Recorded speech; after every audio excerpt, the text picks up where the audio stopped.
Get ready. We're getting into the numbers. Real Estate Lab.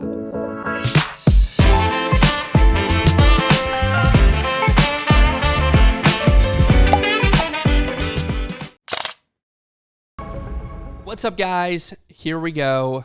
Get ready. We're getting into the numbers. And we've talked a couple sections about the numbers and definitions and getting started. And we went in depth on cap rates. So hopefully you guys understand how those things work and you kind of have a basis for what we're about to get into. I talked to you guys about what an income statement looks like, a little bit of a T12s, rent rolls, all that kind of stuff. So what we're going to do is I want to show you guys in practice how the numbers affect each other when we put them into a spreadsheet. I have a simple spreadsheet here. I call it the fundamentals of multifamily numbers because this is a really easy way for me to show you guys a lot of the key things that we're going to look at. And I don't normally use this spreadsheet to actually underwrite deals. I use something more complex, of which I have two versions, a simple and a very thorough version, both of which are more thorough than this. But this is a good start for us to understand how the numbers work, what happens when we play around with the numbers. Said that actually, maybe we could chop this out. If you want to let him down, I think he wants to just go. Turbo, you're making so much noise, man. Turbo, go. Go. Turbo. There we go. Thanks, Kim. This is a good spreadsheet for us to really get to understand the numbers, kind of start from the beginning. So once you see this, it should make it easier to get into the more complex spreadsheets and understand what's going on. So let's start from the top, guys. I'm just going to show you what we're looking at here. It's literally just a one-pager. I'll zoom out so you can see. This is all that it is. This is it. So there's not a ton. We've got kind of our main section here, which is the pro forma. Zoom in just a little bit. A little bit more. All right. We've got our main section here, pro forma. Obviously, you guys see the income section, expenses, debt service, net income. I've boxed this out. We've got a section over here for property taxes. We've got a section here for our annual per unit costs. We've got some metrics here that I'm going to get into with you guys.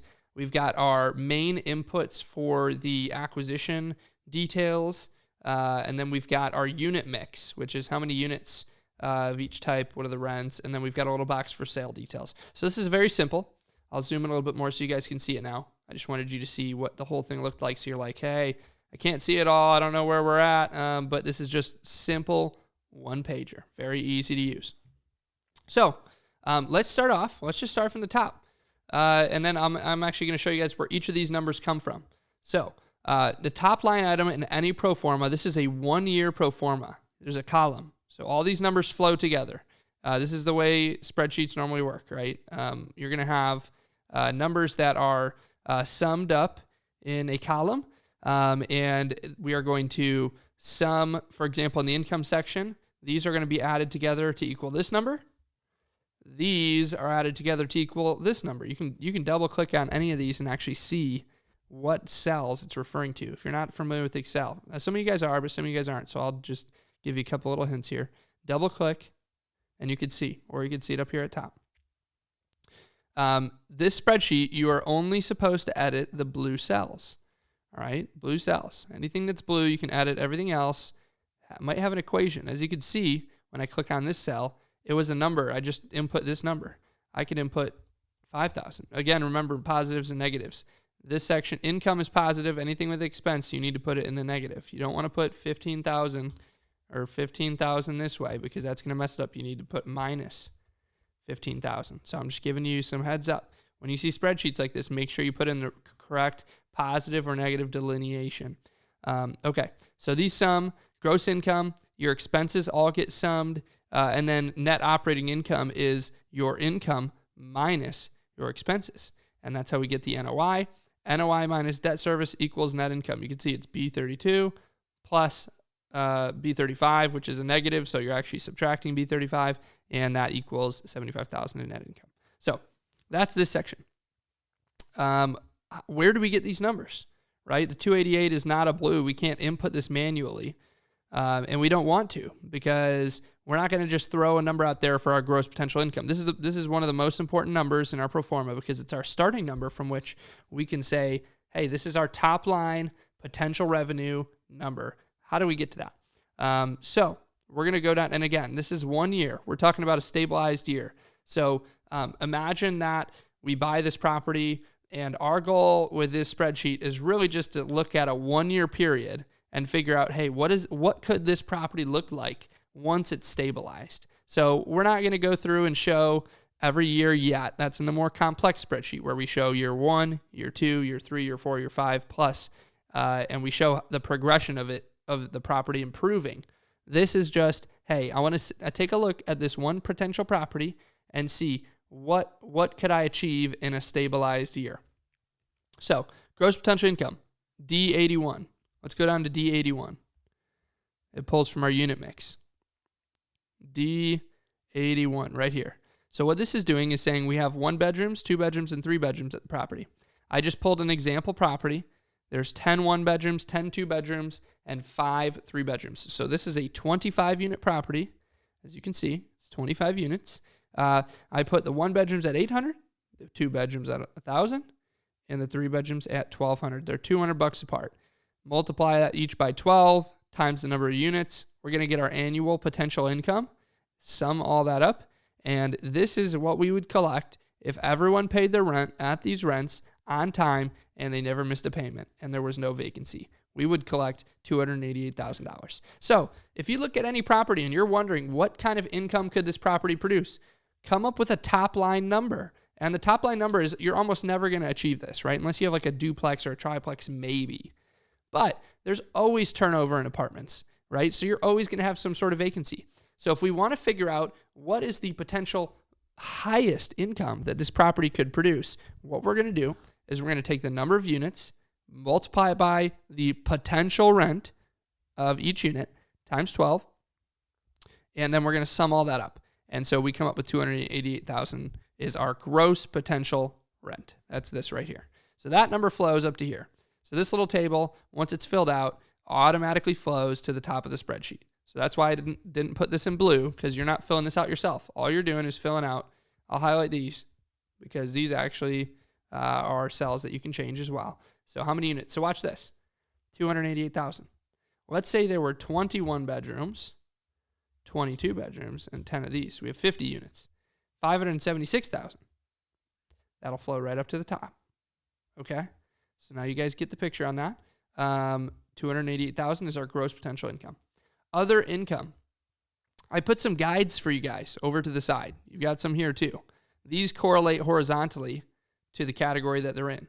So other income, I said that it's on average 200 to 500 a unit annually, per unit annually. So what that means is if there's 10 units at 200 a unit, 10 times 200, 2,000. We have 30 units, or 25 units, sorry. So I put 15,000 divided by 25. I put 600 a unit. So that's a little bit high. So I would say if we're going by this guide, which this is just what I've recognized as kind of a standard range in the industry, let's say we have $350 per unit times our 25 units, $87.50. Okay. That's our potential other income. I actually think it could be a little higher. So let's go with 10,000. Let's round up to 10,000. Okay, next, vacancy, concessions, loss to lease, bad debt. When I showed you guys our pro forma, there was an item for losses, right? We're always going to have vacancy loss. We're always going to have some concessions, loss to lease. Loss to lease is the difference between the market rate and the actual rent that you get. So let's say our plan, these are market rents.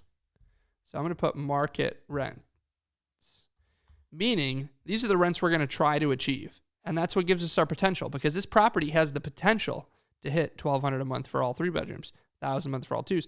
However, we might have 25 units here, and a couple of them, these 2 bedrooms might be rented for $925 or $950 or $975. The difference between that, what we actually rent it for, and what the potential is, which gives us this gross potential, the difference between that is called loss to lease.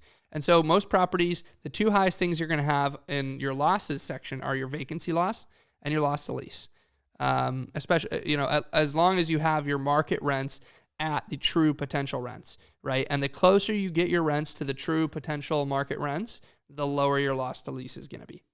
And then you're always going to have vacancy loss, which is your turnover. Bad debt, again, is income that is uncollected. A tenant doesn't pay rent for 2 months at $1,000 a month. They move out and they never pay you their rent. You get $1,000 back from their security deposit, let's say, but the other $1,000 you never collect. And so that $1,000 goes into this bad debt category as a negative that deducts from our potential income. Because our potential, we should have collected that $1,000 in rent. However, the tenant never paid us, so we have to show that as a loss here. And so that goes into our loss category. And then in the more complex spreadsheet you guys will see later, this is actually broken out into all 4 categories: vacancy, concession, loss to lease, bad debt. And I'll show you why in that video. But this is a simple spreadsheet, and I want to just show you guys the fundamentals. So this is normally between 8, 10, 12% in a stabilized property. I'm just going to go ahead and put 10%. This automatically adjusts it. It takes 10% of the gross potential income, and we're accounting for our vacancy, concession, loss to lease, and bad debt now. That is called being conservative. You never want to put 0 because there's no way you're ever going to collect 100% of this income. So you're always going to have some sort of lost lease. If our potential is 288, it's very good that we've gone and collected 269, right, with some other income. Other income, I would say, I'll write down a couple categories. Other income, we could do utility income. Let me put an E there. Utility income, pet fees, late fees. Let's see. Setup fees or application fees, I think would be a better word, etc. All right. There's a lot of different types of other income, but those are some of the main ones. And so as we collect those, that goes into our potential income pot, and then we deduct out our losses. In this case, these are our projected losses. Like I said, this is us projecting out what we think could happen in our first stabilized year. So once we get into this property, once we increase the rents, we add our value, these might not be where the rents started. We might have bought the property and the 1-bedrooms were at $600, the 2s were at $775 or $825, right? But our goal was to get them up. So what happens when we actually get them up? What does this property look like? What does the value look like? Okay. So this is our gross income. This is what we're projecting we're going to collect, $270,000 approximately. Next section is our expenses. We are going to estimate what we think our expenses are going to be. And we do this conservatively always. Now I'm going to show you a couple things that are going to help you guys at first, because until you do this a lot, it's really hard to just pull these numbers out of your head and do it by heart and memory and really understand. So what we do to make this process easier, right? Because you might be underwriting a 30-unit property, and then you might be underwriting a 65-unit property, and then you might go up to 125, and then you might go back down to a 12, right? And so the easiest way to know what expenses are and the general averages for each category, and these are the main categories we're going to see on a T12. The easiest way to memorize that and to project that is by using per unit expenses, per unit annual expenses. And so these are not perfect. These are categories that I've come up with and little guides that I've come up with over time to try and help people. I put them next to it. So this correlates to repairs and maintenance. This correlates to payroll. This correlates to insurance, right? So we're going to have to go down this category for every deal that we do, and we're going to have to fill this out. If this changes from a 30 unit to a 70 unit, these expenses are not going to fly. I have to go and change that. And I'll show you why. Look at this. Our expense ratio, which is the operating expenses divided by gross income. You can double click this, see the equation. B29, which is this, divided by this, and then we make it a positive number, expressed as a percentage. What percent of our income are our operating expenses? And as you can see, I've told you this a couple times, the debt is not included in that, right? These are just our standard operating expenses to maintain and operate the property. And our expense ratios are very commonly in multifamily between 45 and 55%. There are outliers on small properties that are maybe really new and easy to maintain, low maintenance, where you could get closer to 40, maybe 35. Unlikely. I would never underwrite a property at 40 or 35. I'm underwriting most properties at the lowest at 45, especially B and C class properties. D class properties where you have low rents, right? Let's say this property was still a 25 unit property, but our rents were 500, 700, and 900. I'll show you this really quick. So you guys got to start seeing how certain things affect the numbers on the sheet. Our expenses went up to 66%. This same property, right? It's still a 25 unit property. So our expenses are going to be pretty similar. The only thing that might change is our property tax because the purchase price is probably lower. But the rest of these are going to be pretty similar. So on D class, C minus, and D class properties, we're going to see higher expense ratios. The lower the rents, the higher the expense ratios. Now, if this was a 25 unit class A property, let's say our rents were $1,200, $1,500, and $1,800. Our expense ratio is 35%. The only thing that's probably going to change is our purchase price is going to go up because it's a much nicer property. So let's say our purchase price is $112 per unit. So our taxes are going to go up. And that brings us still to around 40%, right? We're not going to have the same purchase price. So as you can see, I'll bring this back to where we're at when we started. We're talking about a B class property, C or B class property here. And as you can see, we're right around 48%. So with that said, now you guys know, operating expenses between 45 and 55%, very commonly, they're right around 50%. It's awesome how it works out that way. It's easy to do napkin math on expenses because you can generally estimate 50%. I would always do 52 to 55% to be conservative if you're just doing some napkin math. But where we landed here, right around 48% is great. We're in a good range here. So estimating each of these, I'll give you an example. Insurance, $350 to $750 a unit. Here in Texas, we're paying close to $500 a unit now, or more. If you're in Houston, there are a lot of properties that are $600, $700. I've seen $800 a unit on insurance, which is really high, right? That's off my scale because it's abnormal. But most states, $350 to $750 with, I would say nowadays, $400 to $450 being the average, right? So with that said, when we're underwriting a property, all you got to do, and if you want to be more conservative, you could take the higher end of each of these ranges. So I could go in here and I could say, okay, we're negative $500 a unit times 25 units. That gives us $12,500. If you want to be conservative, throw on an extra $1,000, $13,500, or whatever, however you want to do it. Throw on an extra couple percent, right? Contract services. We talked about this before. Contract services are the landscaping, the snow removal, the security, the alarm cost, the anything that's a contract, the cable, the internet, all that stuff we're going to put on here. So let's go ahead and say negative $250 a unit, the higher end of the scale, times 25, $6,250. All right. So at first, you guys can use these scales. What you're going to do is as you underwrite a lot of deals, you're going to see in the T12 financial statements of each property, the more properties you look at, you're going to start to see this correlation of what I've found, right? I've underwritten thousands of deals. So that's where I came up with these numbers. And they've kind of changed, right? They go up with inflation a little bit. But you're going to start to see these correlations. And you're going to start to see why I put these numbers the way they are. And so let's say we went through this, and this was, so it's a 25 unit deal. I basically just went through each of these and based on, my memory of where each of these normally land, utilizing these per unit annual expenses, we came up with about 50% expense ratio, which I know is a pretty solid estimate, pretty conservative estimate there. Now, if we actually had the property's financials, I think they'd land pretty close to these. But using the property's financials, we'd also be able to more accurately estimate. Let's say the water costs in the area where this property is are a little higher. We may notice that the water costs were actually $20,000. So last year. So I'm not going to estimate $15,000, even if this chart tells me one thing. Utilities are normally the items that I'll go off the actuals instead of just projecting what I think they're going to be. But the rest of these, you can very easily predict what what you think they're going to be or estimate based on a lot of these numbers here. The only other thing you're not going to be able to predict based on a per unit number is property taxes.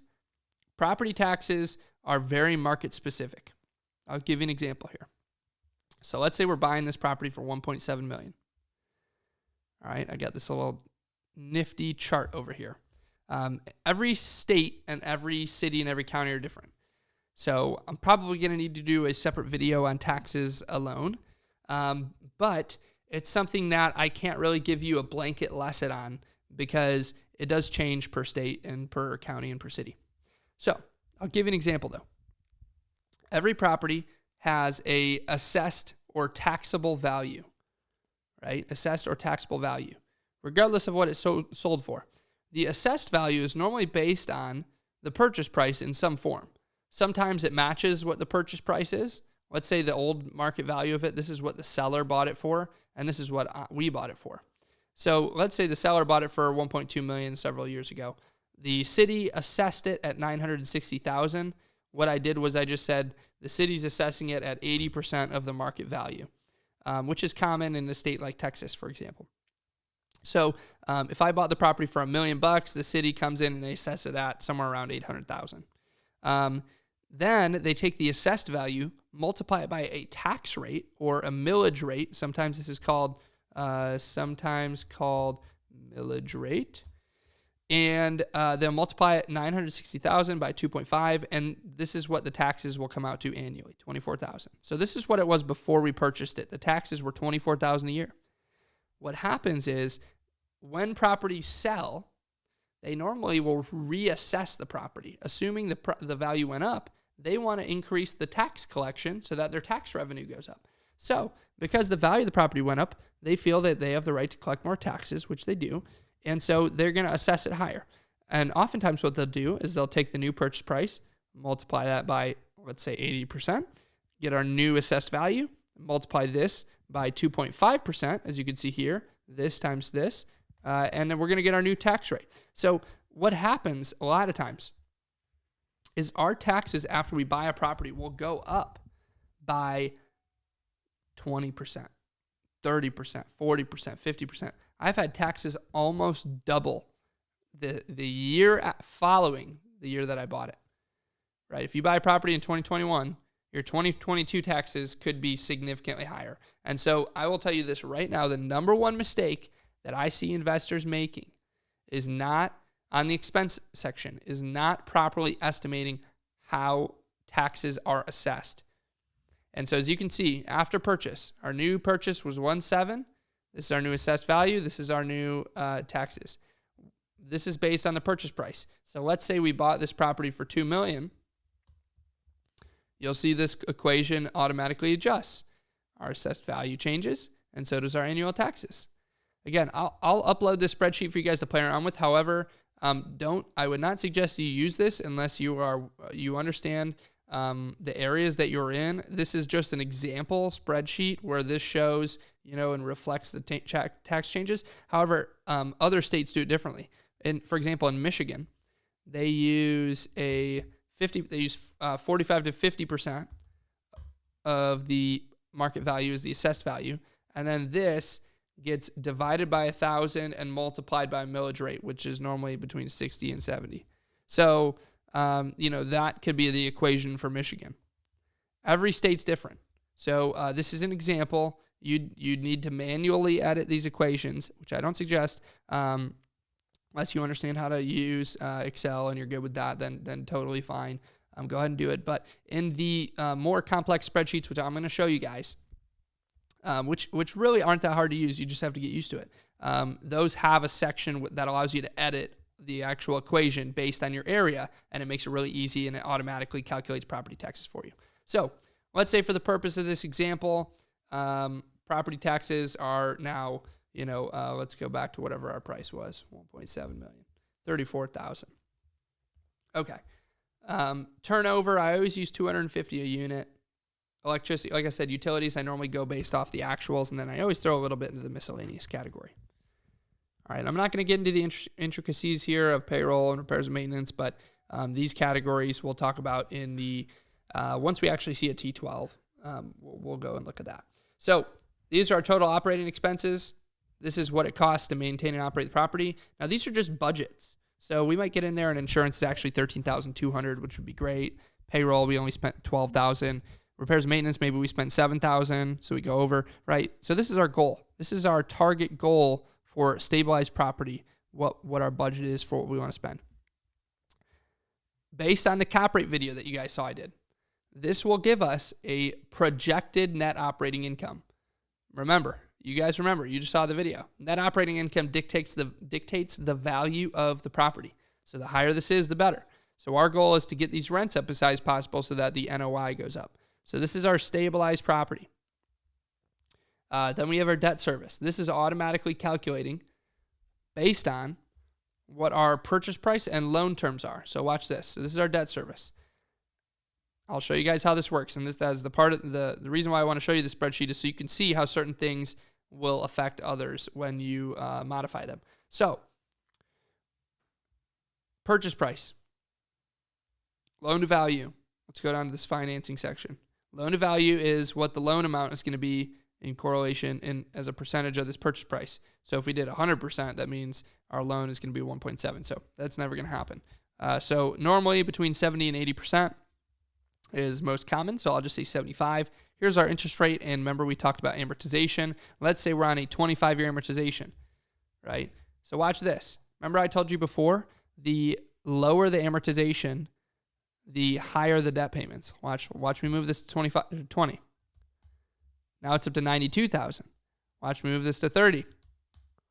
$73,000. Our cash flow goes up the higher the amortization.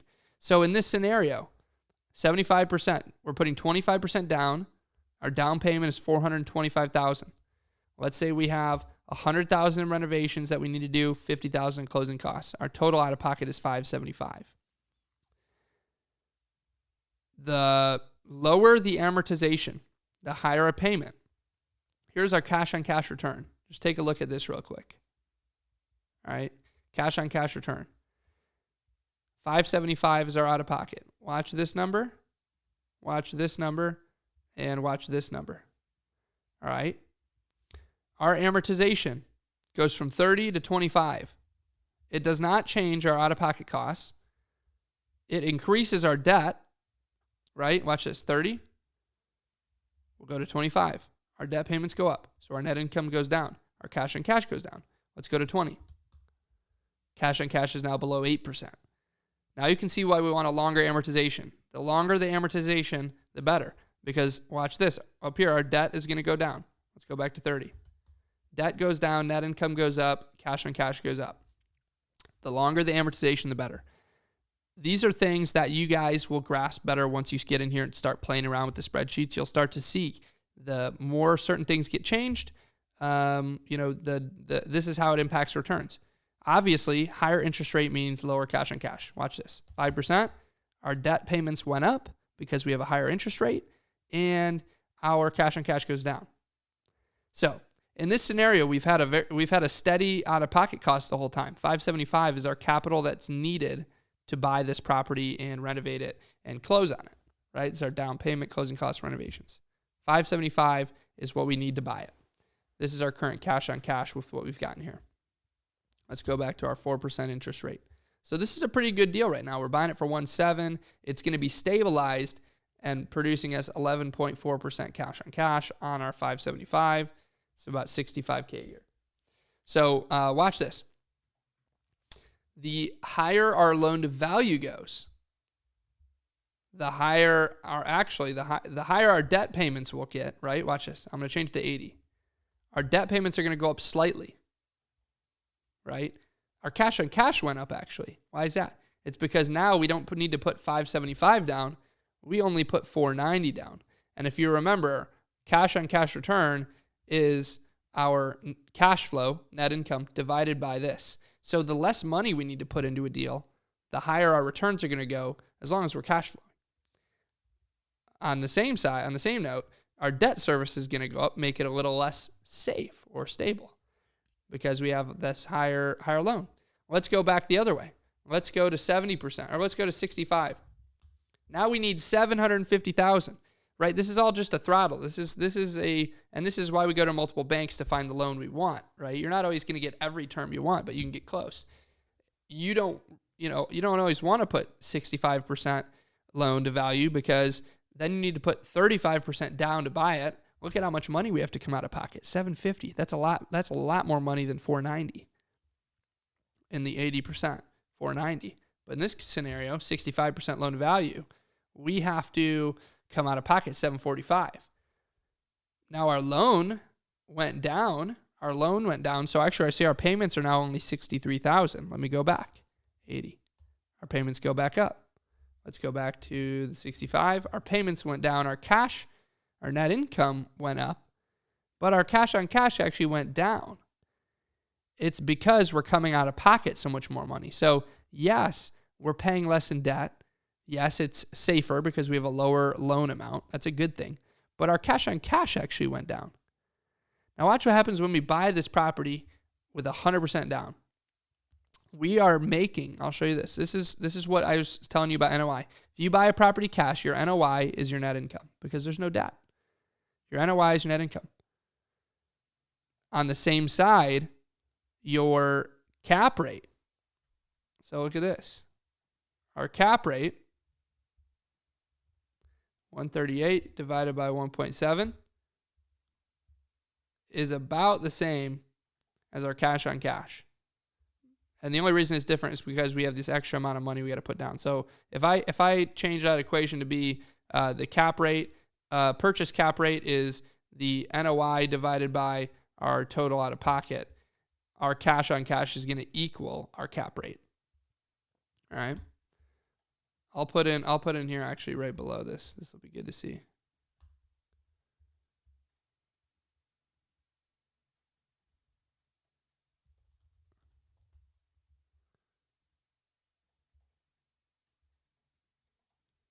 All right, cap rate right there. So, make that all smaller. Okay. So, as you guys can see, when we buy a property cash, our net operating income is our net income. That's what we're making because there's no debt. But look at our cash on cash goes way down, which is not great. I'm going to take these out of here for now because it's maybe a little confusing. So our cash on cash goes down, right? Which is interesting because now we're making $140,000 a year instead of $60,000. But our cash on cash went down. And this is why we leverage properties, guys. This is why we finance properties, because we put 75% debt on. Instead of having to come up with $1.8 million, we only have to come up with $575,000. And yes, we're not making $140,000 a year. We're making $65,000 a year. But we only had to put up $575,000 to do that. So the return on our smaller investment amount is actually better. If I can go and buy 3 of these properties now, instead of putting 1.8 up, I put $575,000. I buy 3 properties and I finance all of them. I'm actually going to make a lot more money because I'm going to make 3 times this. I'll make this times 3, 196 instead of 138. So we actually leverage properties to get a higher return. It's what we always do. We leverage properties because it gives us a higher return on investment. So hopefully that makes sense for you guys. You just have to play around with these things and see how they affect each other. You know, let's say to get to these rents, we have to put up $400,000 in renovations. Man, that doesn't look that great now. Maybe if we got an 80% loan, maybe if our interest rate was 33.5%, all right, now we're getting above 8%. But that's unlikely, right? The bank's probably going to do this. We're probably today going to be at a 4% rate, and we're probably going to be at a 25-year amortization. That's not great. So what happens when our returns don't look great? What can we do? Because all day I could make these numbers look great on a spreadsheet. You just saw that. Like, 80, I could do a 3% interest rate, 30-year amortization, $100,000 in renovations. Oh, wow, 14% returns. That's fantastic. Our goal is not to make the numbers work. Our goal is to put inputs in, see what they spit out in terms of metrics, cash on cash, what's our debt service coverage ratio, which I went over with you guys, What's our cash flow look like? How much money do we need to buy it? Can we buy it on our own? Do we need investors to put up this $500K? Our job is not to make the numbers work. This is what a lot of people do, and it gets them into bad situations with bad investments. What we're trying to do is not make the numbers work.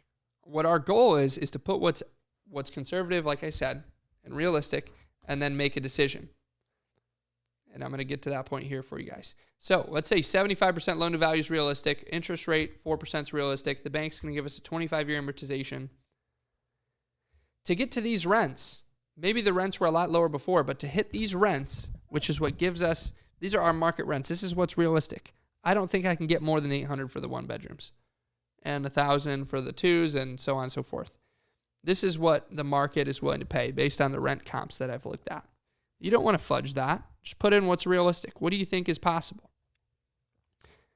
Now, based on that, let's say that we really have to put $400,000 into this building. We have to replace the roof, the parking lot. We have to put, $15,000 per unit, or let's say we have to put $10,000 per unit on the interiors to put new countertops, new cabinets. That's $250K. So we'll you could detail this out separately, but let's say it costs $400,000. Let's say that the seller is asking $1.9 million for this property. So we're going to put in $1.9 million. I always start with their asking price. Let's say the stabilized market value or market cap rate. So this is our purchase cap, remember? We have different types of cap rates. Purchase cap rate.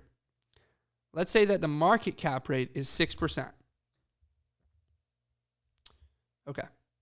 So, based on this,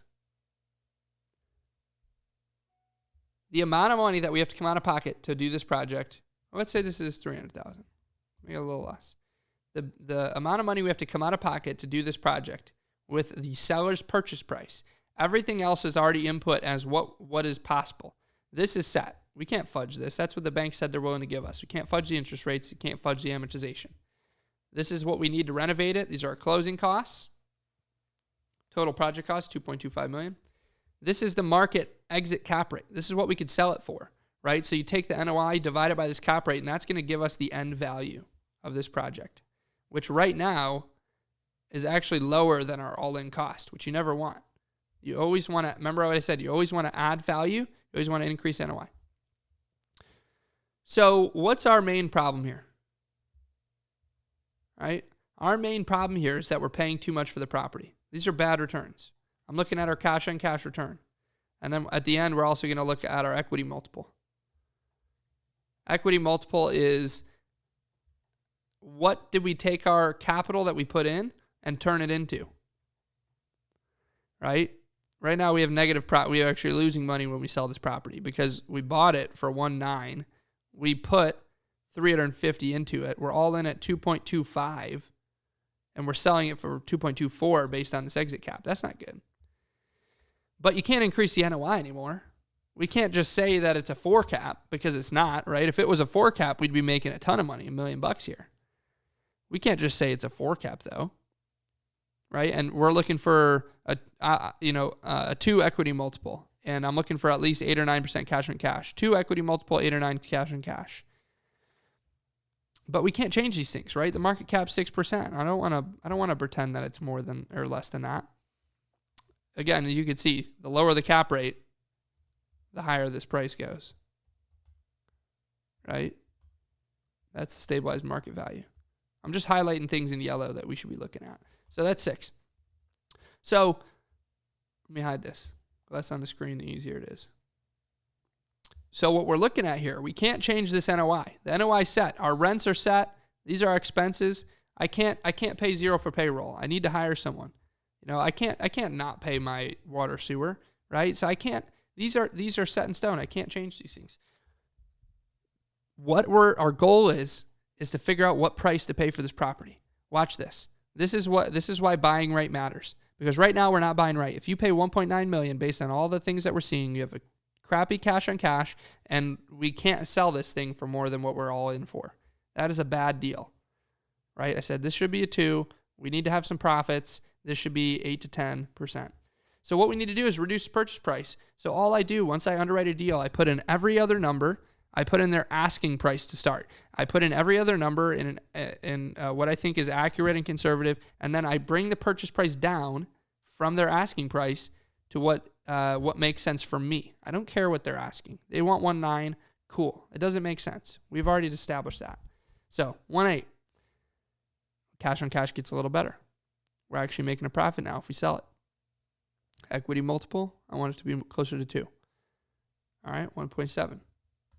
Just keep reducing your purchase price. Put in every other input and their asking price, and then drop the purchase price until it makes sense. We're getting closer. We're still not where we want to be. 1.6. All right, we're in the green here. 8 is good. 1.7 is pretty good if you could do that in 2 or 3 years or less. If it takes 5 years to get a 1.7, normally I could double my money within 5 years. So if it's taken longer to do that, or if we're talking 1.6 in 5 years, that's not that great. Average cash on cash, this is a number I'd like to see at least 20. All right, so I'll write this out. Annual cash on cash, at least 8%. Average annual cash on cash, 20% plus. Equity multiple 5 years, 2 plus. And I believe that's it. Those are the 3 things I'm looking for. There's another one called internal rate of return, IRR. I'm looking for a 15% plus IRR. However, we don't have that in the spreadsheet because IRR takes into account specific amounts of time. So we're in the green here. We've hit it.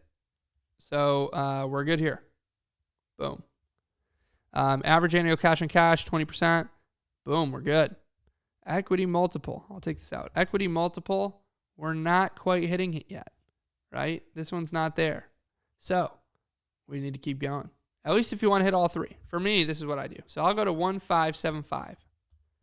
Oh, we're really close. All right. 1.92. Honestly, we're really close to 2. I'd be good with that because look at our average annual cash on cash. This is the average annual return, right?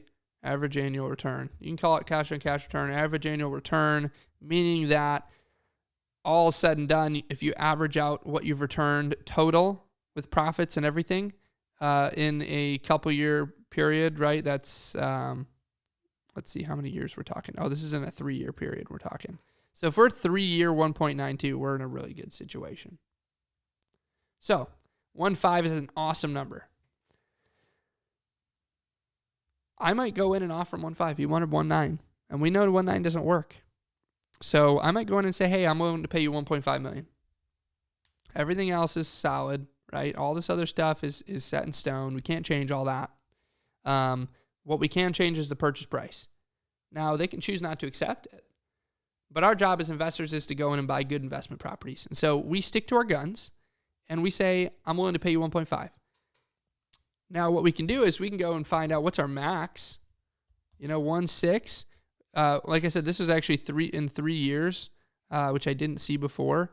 That's what this equation is pulling, is a 3-year profit, annual profits divided by 3. So in 3 years, actually a 1.7 multiple is pretty good. So I would do this deal at 1.6 million. Now, I might not do it at 1.7 though. Let's see what 1.7 looks like. 1.47. I wanted a 20 plus on this. And I want an 8 plus on this. So I wouldn't do that. 1.65. 8 plus, almost at 20. 1.6 in 3 years. That's pretty good. So I'd say 1.65 is my lowest. So you can go in and offer 1.65. I would suggest you go in and offer probably 1.575 or 1.58 to start. He'll come back and he'll say, oh, I'll do 1.8 instead of 1.9. And you'll say, all right, how would I give you 1.65, but I'll give you really good terms. I'll close in 60 days cash. And he might accept it. And he might not. More often than not, they're going to say no. But All it takes is for the guy that wants this property and he wants 1.7 and you come in at 1.65 and you're close enough, boom, you lock it up, which we're going to talk about later. So, this is a process. It comes down to looking at a lot of deals, understanding the numbers, backing into our purchase price. That's what we just did. We put in all these inputs and then we backed into a purchase price that makes sense for us. That's the returns we want. As you guys saw, this was a ROI, a return on investment based underwriting, which is what we're doing. We're trying to find what purchase price makes sense for us and what price are we willing to pay to get the returns that we want. Somebody else might not want those type of returns. Somebody else might be okay with 5% and they might be okay with 10 or 15% average and a much lower equity multiple, right? But I'm not. And I'm willing to put the time in to find a deal that gives me the best returns. Some other people might not. They might be okay with the returns that they're getting. And so, they're cool with lower returns and they're going to pay 1.8 or 1.9 for this. That's okay. It happens all the time, right? Somebody goes in there and they're willing to pay more for a property. And so they offer higher than you and they win the deal. It happens all the time. What you have to do, and what I love doing, is finding deals before they hit the market, before multiple people see it and make offers, and then you can get in there and lock up the deal without having a bunch of competition. That's ideal.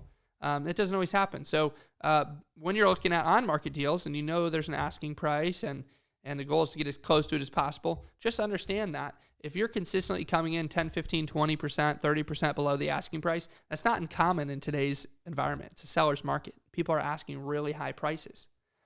So I would ask you guys, understand that this is a numbers game.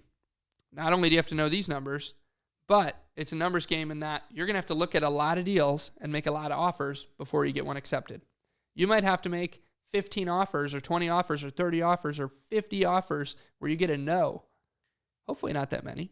But I've made 50 offers in a row before and gotten all no's. It's happened. You just have to understand that you might have to make a couple offers and get no's before you get a yes.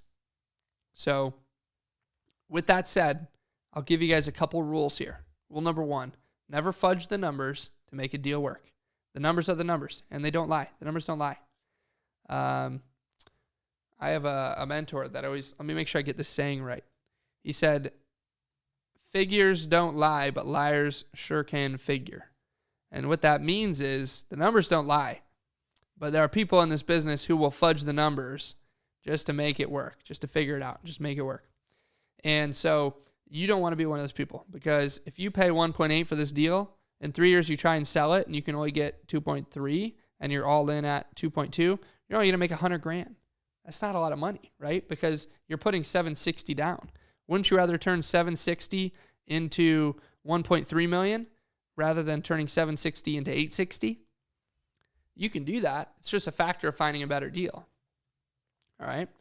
So, rule number 1, don't fudge the numbers. The numbers don't lie. Rule number 2, back into your purchase price. Fill out everything first. Then set your purchase price to their ask. Look at the returns. Back that purchase price down until you get to your maximum allowable offer. What's the max you can pay? Make your offer 5% to 10% below that, just to see, right? Give yourself a little room to negotiate. People always want a little bit of a back and forth.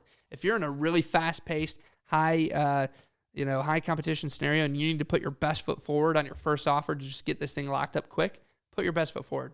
But know the situation. It matters. The situation matters. I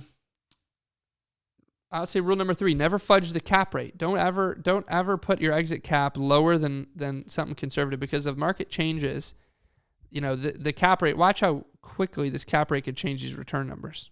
You have a 1.58, that went up 30 points here and like more than 8 points there, right?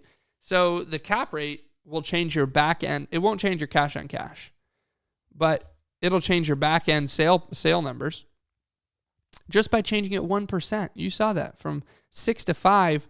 Oh my gosh, look, I can pay 1.8 now. I could pay 1.9. I could pay his whole asking price. And it's all because you put in a cap rate that was unrealistic. and let's say you go to market and you can't get anything below a 6 cap in terms of offers, and you paid 1.9 because it looked good on paper, right? These numbers look great, but then you actually go to sell it and nobody's willing to pay you more than $2.25 million. Your average annual returns are 3% because you lost money. Don't fudge the exit cap. Be conservative. When in doubt, be conservative. Let's say you start out and you make most of your exit caps half a point to a point higher than the market, right, to be extra conservative. Yes, you might need to make an offer at 1.5, but I'd rather you make 20 offers at 1.5 and not get any of those accepted than buy a bad deal and put yourself and your investors in a bad position. Because after you make those 20 offers, you're going to have a lot more experience. You're going to have gone through these numbers a lot more, and you're going to feel a little bit more confident saying, hey, I think I actually could get 6.25. Or, hey, I think I actually get a 6 cap. I lost so many deals because I had a higher conservative exit cap, conservative expenses, conservative loan terms. You know, I would say, hey, I think even if I can get a 4%, I'm going to go 4.5 on the interest rate. And I would make really conservative offers. And I would get 9 out of 10 offers. Actually, no, I would get probably 48 out of 50 offers turned down. I made over 130 offers in 2019, and I got 3 accepted. So was that 44 offer, one for every 44? So, and I'm glad I did that. I wish I would have bought a lot more deals that year. I wish I would have been a little bit more aggressive because the market's gone up. And the market's been great. Hindsight's 2020 though. If the market didn't go up, I could be in a sticky situation. In hindsight, I wish I bought everything, but I didn't. And it's okay. I'm glad it happened the way it did because I was conservative and I stuck to my principles. So you need to develop some investing principles around being safe and making smart investments. It's just like going and buying a stock. You want to do your research. You're not just going to buy willy-nilly, or you're not just going to go buy a house without taking some time and putting some thought into it. You should put 20 times more thought when you're buying large apartment buildings, and especially if you're using investors' capital.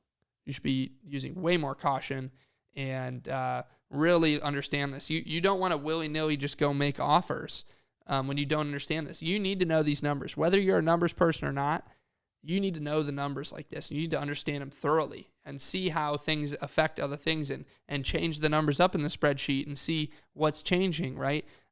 Even if you have an analyst, you should play around with this stuff to make sure that they're doing it correctly, right? They say 6% management fee when the market's actually 10. They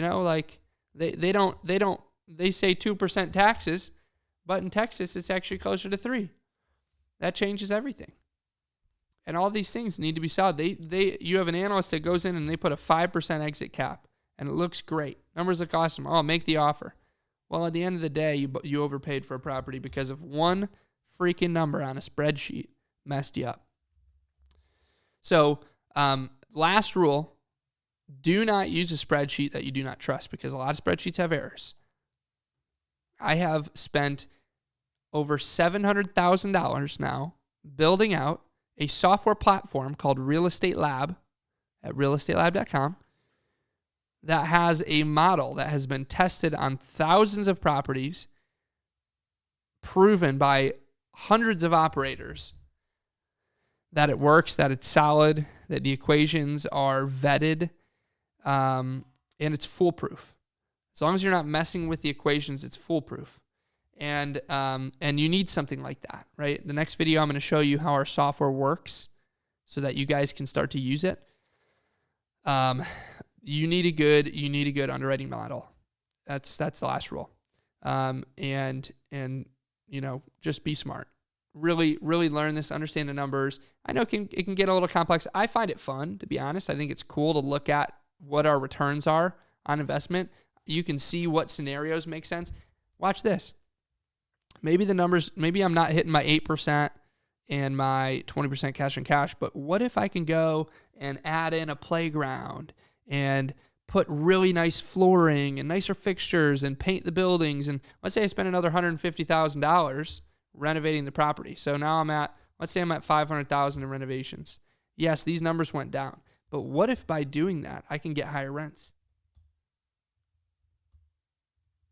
What if I can get these rents? My gross potential just went up. Wow, look at these numbers. A lot better, right? So there's so many different scenarios. I showed you what changes when you change the financing. I showed you renovation cost changes. You've now seen what happens when we change our expenses. You've now seen what happens when we change our rents. All these things you need to play around with, because once we get into a little bit more complicated spreadsheets, which are still not that difficult to use, you just need to play around with more. You need to understand how changing different variables changes the return metrics, especially once you get into adding investors and separating out the returns for you versus the returns for your investors in a syndication scenario. It's just important to know. So with that said, I'm going to wrap up this section here, guys. That's the fundamentals of numbers. Hopefully that helps. I will upload this spreadsheet for you guys so you can play around with it, mess around with the numbers, learn, get a little bit better. Your homework for this section, just this section alone, not this chapter, but your homework for the section is, if you are new to the numbers, go download this, play around with it, and start figuring out different scenarios. Go and create your own scenario. Throw in a 75-unit building or a 12-unit building or 16 and play around with different rent amounts and numbers. And, hey, what are your renovations going to look like? What's the asking price and purchase price to make it work? And what are your operating expenses? Play around with these variables and see what it looks like. With that said, thank you guys for tuning in. These are the fundamentals of numbers. Next section, we're going to get into the software and doing it for real.